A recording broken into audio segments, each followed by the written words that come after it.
Hey you guys, what's up? God, why do I have like this nervous energy? I always have this nervous energy right before I get on, like, why am I like this?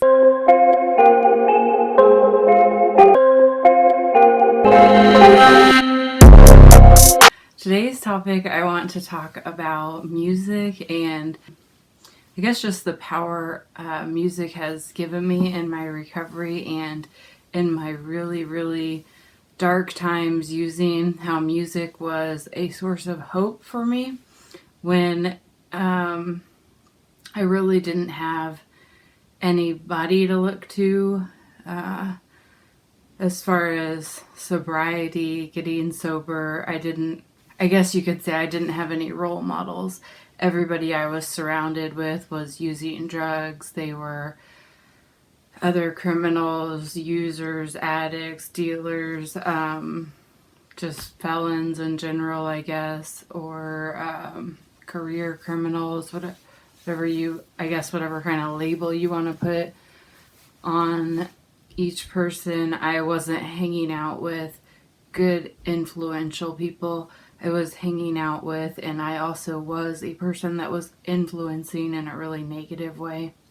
I remember one of the darkest, saddest things that anybody ever said to me was right after I shot up, I was just, like in the zone, in my like euphoric state. And a teenager came up to me and said, "Damn, you make that look good." And I thought, in my mind, I just thought, fuck, what am I doing? What am I doing? How do I make this look good? And I just remember being like, you don't want to do this. You don't want to do this. You don't want to shoot this shit. If you shoot this shit, you're gonna fuck up your whole life. Promise me you won't. And whether they did or they didn't, I didn't stick around to find out, but I just remember feeling especially pathetic during that moment, like, wow, the only thing I'm out here influencing is to get other people hooked on this shit and making getting high look good, when in reality, on the inside, I was just ripped to shreds. There was just nothing left. I didn't have anything left to give. I was just, empty, completely broken. And yet I was making that look good to somebody else. That really took, that was really heavy for me to hear. And that really, stuck with me. And so, influences in music. Now, when I was using, I was listening to a lot of most all rap. Even what I listen to now is most all rap. That's my favorite music. Back then, I was listening to like Ice Cube, Go to Church, when I was just out doing shit, stirring up shit in the middle of the night to get my drug money.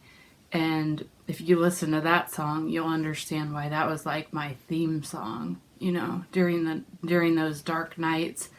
And also, I was listening to a lot of Eminem. I've always loved Eminem's music, even though I don't love every single song. There would be like a few songs that I would just play over and over like anthems.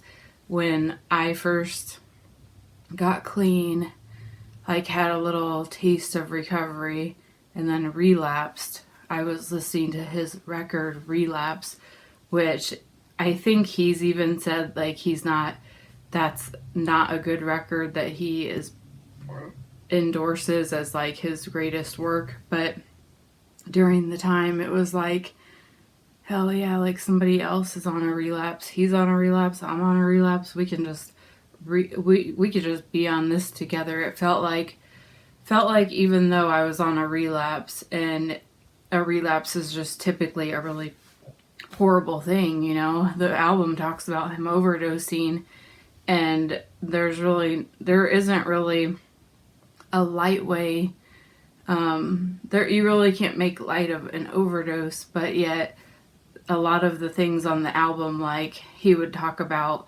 just using excessively, and I would just use right along while I listened to that music, and it made me not feel so bad. Like, I'm not the only one that can't stay sober.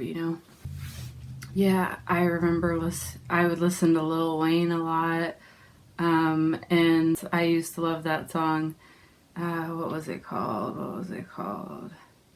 I think How to Love. Had a lot of crooks try to steal your heart. Never really figured out how to love, how to love. I know I can't sing for shit. It's just, yeah, I could relate to that. I wasn't like in the music video is like about part of it was about like a girl that ended up being a stripper and all this stuff, but I could really relate to the whole had a lot of crooks try to steal your heart, never really figured out how to love. And it was kind of always reminded me of like, now you're sitting here. It said something about like sitting in the corner all alone trying to figure it out, never figured out how to love was like the gist of it. I know I'm not getting those lines exactly right, but I just remember feeling like, yeah, the shit sucks because all I dated was from the age of, I don't know, maybe 19 all the way into my late 20s. Basically, everybody I dated was a criminal crook on some level, as was I. And the sad part about being in that world is you don't trust, you don't love. I mean, everybody leaves, right? Everything always comes to an end, and so it's a very lonely lifestyle, but it goes with the lifestyle. It's a lonely lifestyle, but you know that about it when you know that about it going in, and after a while, it would like the loneliness would start to take its toll on me, and I would just kind of sit and vibe with that song and just kind of feel like, it's not just me. A lot of these songs just help me feel not so alone. And so unfortunately, when I was using and when I would relapse, sadly when I relapse, I wasn't the type of user that could relapse and then clean up the next day. I would relapse and be gone for sometimes up to several years on end off a single relapse. So during those times, I mean, during my loneliest times, I had absolutely no friends, and what I considered to be my best friend was the needle I carried around everywhere I went. I didn't go anywhere without it. It was it felt like the closest person to me. It felt that real, like as if it was its own person. This was my best friend, was the needle. And the only thing that gave me comfort was the radio or music during these times, because I just felt so alone. Yet I didn't know how to get out. I didn't see a way out. I didn't know. Now, I knew people that were sober, like my parents, or not addicts, and they were like normal in that way. But I didn't know of anybody at the time. I didn't know of anybody that went to the severe, that went to like that their addiction took them as far down as my addiction took me. To be completely physically dependent on drugs every day, or you would go into severe withdrawal, to be so dependent on the drugs. If you didn't have the drugs, you were in medical need of help because you could possibly die, because you can't go from just pumping your system every day from the minute you get up till the minute you finally crash, just pumping your system full of drugs. I wasn't the type of person that was using trigger alert. I wasn't the type of person that was just using, like I'm smoking weed, chilling, drinking. No, I didn't consider weed a drug. I didn't consider alcohol a drug. These were just accents to the harder drugs that I was doing. I was shooting dope. I was taking painkillers, Oxycontins, Norcos, Somas. I was taking hydrocodone, and the pills were just like accents to the dope, is the way I saw it, as was the alcohol, as was the weed. If I got too high up, then I could use those other things to take me down. But think of it from the perspective of somebody that doesn't use, and just the sheer amount of drugs I was ingesting, take a shot. Few minutes later, I'm popping a pill. A few minutes later, I'm having a drink. A few minutes later, after that, I might be doing a hot rail. Another few minutes after that, I'm popping another pill. I'm just like nonstop going, using. It's like you can't just be using to that extreme and then boom, you go cold turkey. That's why that's why I started to protect my high, because I knew the danger I was in if I wasn't high. I knew the danger I was in if I would just stop using, how sick I would get. I kind of went off on a tangent there. So I just sort of thought about what I was saying, and I want to be very clear. The music wasn't ever the reason I did anything. I would still have taken the same actions whether I was listening to these songs or not. But what the music did was it helped me to not feel so alone during a really, really dark time in my life. And now let's get to a little bit of the good part of this. So when I would be high out of my mind, just kind of miserable as fuck, like always, but pretending like, I was okay, I would hear somebody would just happen to put on Eminem's Recovery album. And I heard this album a lot during my addiction, like the very end of my addiction. I heard songs like Not Afraid, songs like Lighters with Bruno Mars. And what this did was this planted a seed in my mind of I would think like, what the fuck? Did this dude get sober? This dude really fucking got sober. So that kind of was a light bulb moment. It was a light bulb moment for me, because I just remember thinking he was just as fucked up, if not more fucked up than I am. And if he can get clean, it became pretty clear that anybody could get clean if they wanted to, even me. So those songs would sort of haunt me, because I would be getting high and somebody would put on Not Afraid or Lighters, and I wrote down a few of my favorite lines from those songs. So I don't remember which song this is from. That's so terrible. I haven't listened to it in a while. The only thing I think this is from Lighters. The only thing I ever gave up's using. And that was really strong for me to hear, because it was like, that was one of the lies I told myself of why I don't quit, because I'm not a quitter. And I sort of spun that lie in my head to the point where I did believe it. But keep in mind, when I was high, people would keep playing this Recovery album, or the Lighter song would come on, and it would say, the only thing I ever gave up's using. And it just stuck in my head. That shit haunted me, like, fuck. If he can do it, I know I can do it. I've got to do it. And I've got to at least try, right? Another one is, alright, get this. I'm gonna be what I set out to be, without a doubt, undoubtedly. And all those who look down on me, I'm tearing down your balcony. What would stick in my head would be, I'm gonna be what I set out to be, without a doubt, undoubtedly. And it was like so powerful, because now that's pumping me full of hope. I'm like, not only is he clean, but he's like getting hyped, to live life again, to live life sober. He's like all hyped about it. He's excited. It's like he's doing good shit. He's out there doing big things, it sounds like.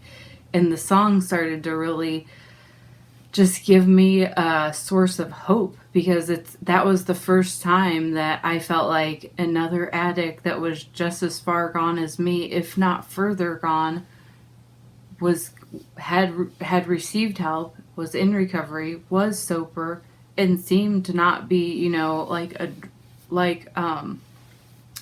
a robot that just wanted to be. He wasn't sober and really boring. He was sober and excited about it, and that really drew me in.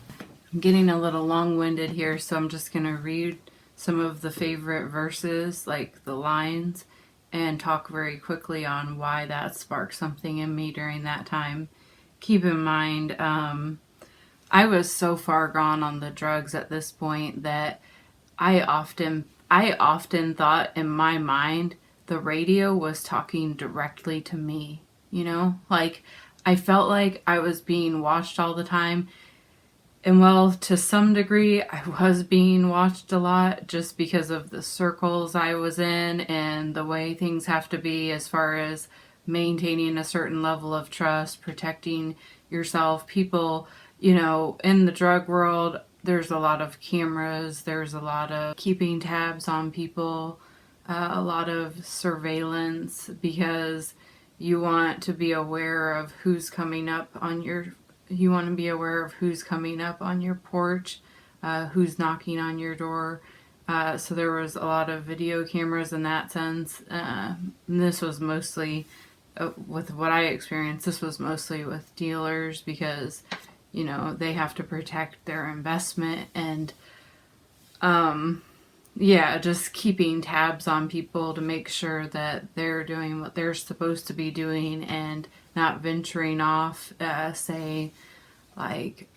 to maybe spill off some information or do something untrustworthy, or make sure they're associating with the right people and not playing both sides of the fence. So, there was a certain degree of realness that I guess you could say birthed the paranoia. And I feel like that's true of a lot of things I tripped out on. I felt like I was always being watched, but I wasn't.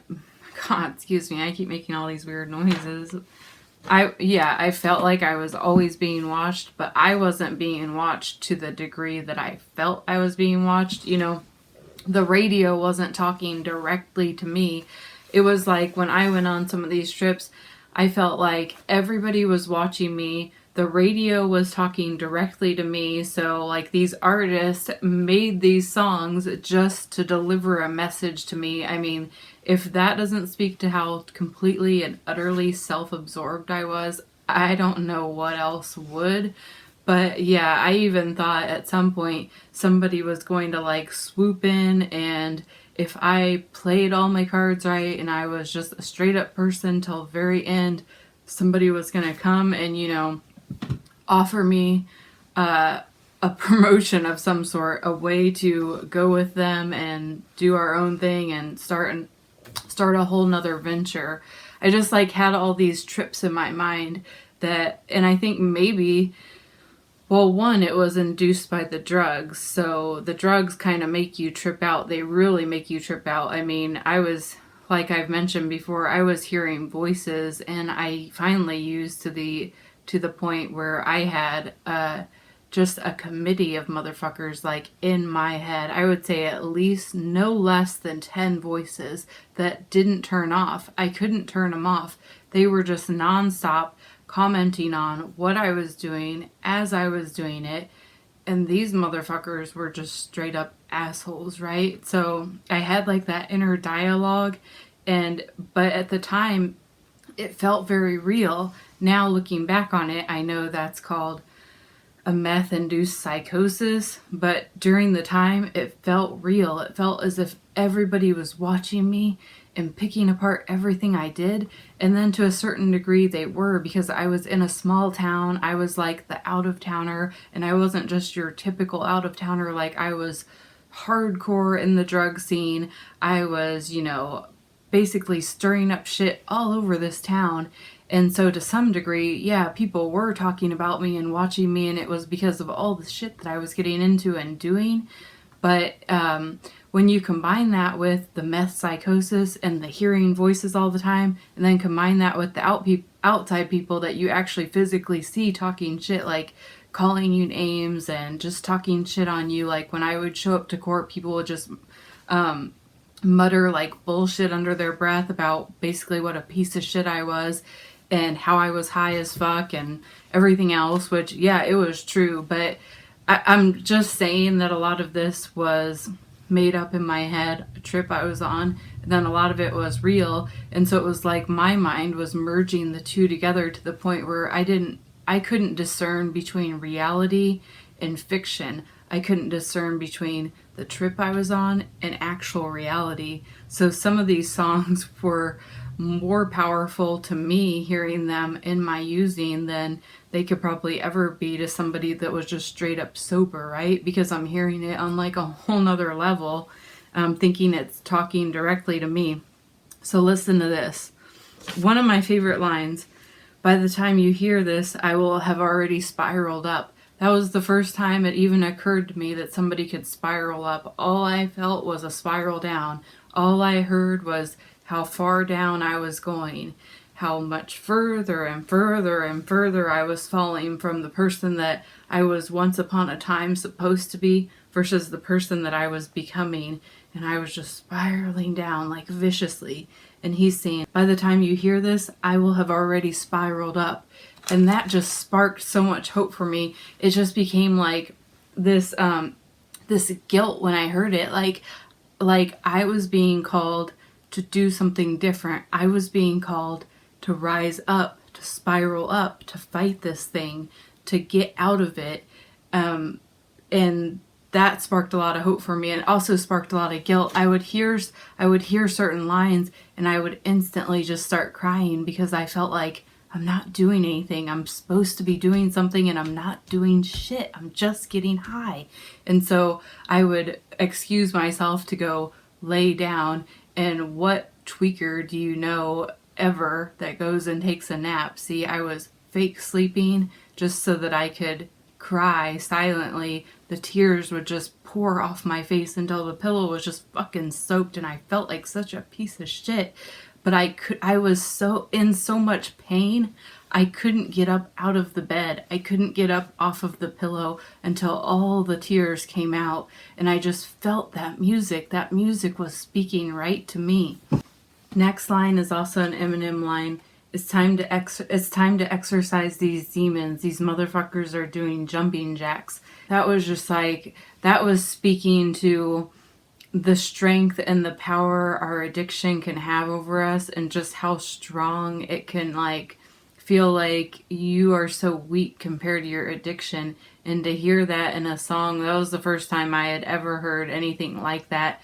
And it really encouraged me, because it's like there's a reason. It was like there's a reason this is hard. This is going to be the hardest thing I've probably ever had to do. It's like if I don't physically start fighting back, like he said, these motherfuckers are doing jumping jacks. My addiction is in full-blown beast mode. It's training when I'm sleeping.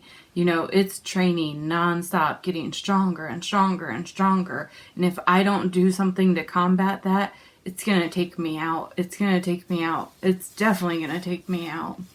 And so that really spoke to what I was going up against and why it was so hard. And that really spoke to, I'm going to need to get help. I'm not going to be able to do this by myself. That's what really stood out to me on that line. And the next one is, your hate, it gave me the strength. Your hate, it gave me the strength. I love that. I love that, because it was like that song Lighters was like, it felt like a victory lap. Like in my head, I pictured getting sober, doing something with my life, getting stronger, becoming powerful, becoming influential in a good way, doing something good with my life, and just being able to be like, your hate. It gave me the strength. Like, all you motherfuckers that didn't think I was gonna do shit with my life, every fucking one of you that thought I was just gonna end up dead in a ditch, you can eat shit right now, because I'm doing better. Your hate is what built me up as strong as I am today. And I really felt that, because in those times of, you know, being called out, being everybody talking shit to you, being stabbed in the back, motherfuckers steal your shit and then help you look for it. Just the degree of disloyalty, disrespect, just how vicious that world was, and all the hate I experienced. I just pictured, you know, a better life. That was the first time I was picturing in my mind rising up above it all, having a better life, and then being able to credit all of that to this moment, this struggle, this hate, everything I'm feeling right now. It's going to actually become powerful for me. It's going to fuel me to be able to fight this shit. That was probably the most powerful line. I think I'll end it right there on the lines. But when I got sober, I kind of stopped listening to Eminem for the most part, because I think his music gave me what I needed. Don't get me wrong, I listen to him when I'm at the gym and I just need something to hype me up. But on my regular life, I can't really listen to Eminem. I have a 7-year-old, so I don't really want him to hear all of that. But who I really enjoy listening to nowadays is NF.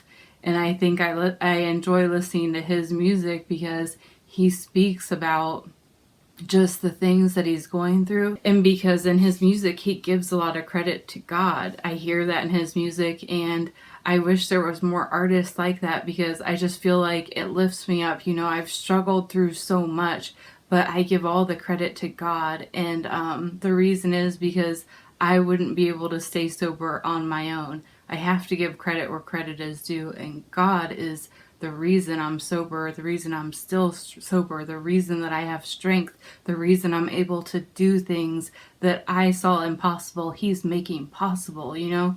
And I just wanted to make this video to show that if you think there's somebody out there that's unsavable, that's you've given up all hope on them, just keep in mind, there's people out there like me, like Eminem, like other addicts that have just gone through, you know, they've lived through the depths of hell and suffered for years and been just so fucked on drugs. You're thinking that you're thinking that you're gonna overdose and that's gonna be the end, but we keep coming back. They keep fucking resuscitating.